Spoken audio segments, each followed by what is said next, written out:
Bismillahirrahmanirrahim. Assalamualaikum warahmatullahi wabarakatuh. InsyaAllah pada hari ini kita akan belajar pendidikan Al-Quran dan As-Sunnah, bahagian ayat kefahaman manfaat kejadian alam. Okey, kita akan tengok kepada ayat kefahaman dulu. Surah Fatir ayat 12 hingga 13. A'udzubillahi minasyaitonirrajim. وما يستوي البحران هذا عذب فرات سائغ شرابه وما يستوي البحران dan tidaklah sama wama yastawi dan tidaklah sama al-bahran dua jenis laut. Dua jenis laut di sini dimaksudkan dengan laut dan juga sungai. Dan tidaklah sama dua jenis laut itu, iaitu laut dan sungai. Hadza azbun furatun. Kemudian Allah Ta'ala cakap, Hadza azbun furatun sa'ighun syarabuh. Okey, yang ni adalah mengenai sungai. Hadza azbun. Azbun adalah bermaksud tawar. Okey, azbun bermaksud tawar. Sementara furatun bermaksud segar. Sa'ighun syarabuhu. Sa'ighun sedap, syarabuhu diminum. Okey, jadi ciri yang Allah Ta'ala sebutkan ini, ketiga-tiga ciri ini merujuk kepada sifat ataupun rasa air sungai. Hadza azbun furatun sa'ighun syarabuhu. Hadza azbun, rasa air ini adalah tawar. Furatun segar, sa'ighun syarabuhu sedap diminum. Okey, itu bagi air sungai. Jadi Allah menunjukkan perbezaan antara air laut dan sungai menerusi pernyataannya, iaitu wama yastawil bahron, dan tidaklah sama antara dua laut itu. Seterusnya kita akan tengok wahadza milhun ujajun, dan ini wahadza milhun, dan ini milhun masin, ujajun lagi pahit. Ini merujuk kepada sifat air laut. Wahadza milhun ujajun, dan air ini adalah air yang masin rasanya dan pahit. Okay, itu merujuk kepada air laut. Seterusnya, wa min kullin ta'kuluna lahman tariya.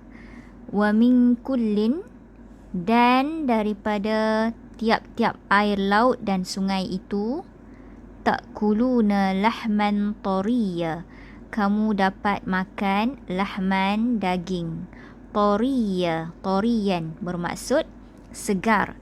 Kamu dapat makan daging yang segar daripada air laut dan juga air sungai itu. Okey, kita dapat makan daging apa? Daging ikan, daging sotong, udang dan sebagainya yang terdapat di dalam laut. وَتَسْتَخْرِجُونَ حَلْيَةً تَلْبَسُونَهَا, dan kamu dapat mengeluarkan halyatan bermaksud perhiasan. Halyatan bermaksud perhiasan. Talbasunaha, yang kamu dapat pakainya. Okey, jadi menerusi laut dan sungai ini, Allah Ta'ala kata kita dapat mengeluarkan perhiasan-perhiasan seperti mutiara, marjan, dan lain-lain yang terdapat di bawah sana yang dapat dijadikan perhiasan yang boleh dipakai. Seterusnya, wataral fulka fihi, dan kamu melihat al-fulka. Al-fulka bermaksud kapal boleh, ataupun perahu pun boleh. Dan kamu melihat kapal fihi, di permukaan laut atau sungai. Kalau sungai, kita perahu, sampan. Mawakhira. Mawakhira bermaksud membelah lautan. Okey, jadi pada air laut dan sungai ini, Allah Ta'ala cakap kita akan nampak sampan, perahu, bot dan sebagainya membelah air tersebut. Mawakhira, membelah lautan atau membelah sungai. Litabtagu, supaya kamu dapat mencari min fadlih, daripada kurniaan Allah. Okey, maksudnya dengan menggunakan kapal, bot, perahu dan seumpamanya, kita dapat pergi ke sesuatu destinasi untuk mencari rezeki. Contohnya kita dapat guna perahu, kapal, bot untuk menangkap ikan, ataupun pergi ke suatu tempat untuk berdagang. Itu merupakan fadlih, kurniaan Allah. Wala'allakum tashkurun, dan supaya kamu bersyukur. Dalam ayat seterusnya, yulijul laila fin nahar. Yuliju, dia memasukkan malam, al-lail malam, fin nahar, ke dalam siang. Wa yulijun nahara fil lail, dan dia memasukkan siang ke dalam malam. Okey, ini menunjukkan pergantian siang dan malam. Wasakhkhara asy-syamsa wal qamar. Wasakhkhara, dan dia menundukkan asy-syamsa, matahari, wal qamar, dan bulan. Okey, jadi dalam ayat berikutnya ini Allah Ta'ala menjelaskan bahawa dia yang menjadikan pergantian malam dan siang serta menundukkan matahari dan bulan. Okey, dengan peredaran malam dan siang dan juga matahari dan juga bulan akan menyebabkan musim sejuk, musim panas kan. Kullu yajri li ajalim musamma. Dan kullu yajri, tiap-tiap sesuatu itu, yajri, berjalan, maksudnya mengikutlah, li ajalim musamma.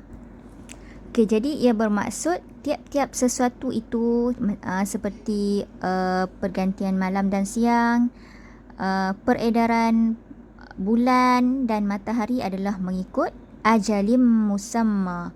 Ajalim musamma, tempoh ataupun kadar yang telah ditetapkan. Dalam ayat seterusnya, zalikumullahu rabbukum. Demikian itulah Allah Tuhan kamu. Zalikumullahu rabbukum. Demikian itulah Allah Tuhan kamu. Lahul mulk, baginya kuasa pemerintahan. Wallazina tad'una min dunih, dan orang-orang yang menyeru atau meminta kepada selain daripada Allah, iaitu orang-orang yang menyekutukan Allah, ma yamlikuna min qitmir. Ma yamlikuna min qitmir, mereka tidak akan memiliki apapun walau qitmir. Qitmir ni senipis kulit kurma. Qitmir kat sini kulit kurma yang nipis tu. Kulit kurma yang terdapat pada biji kurma, dia ada selaput nipis tu, itu dinamakan qitmir. Jadi qitmir ni Allah Ta'ala umpamakan kepada orang-orang yang mensyirikkannya, mereka tidak akan memperolehi apa pun daripada apa yang mereka syirikkan itu, daripada apa yang mereka sembah, walaupun hanya senipis kulit qitmir ataupun kurma.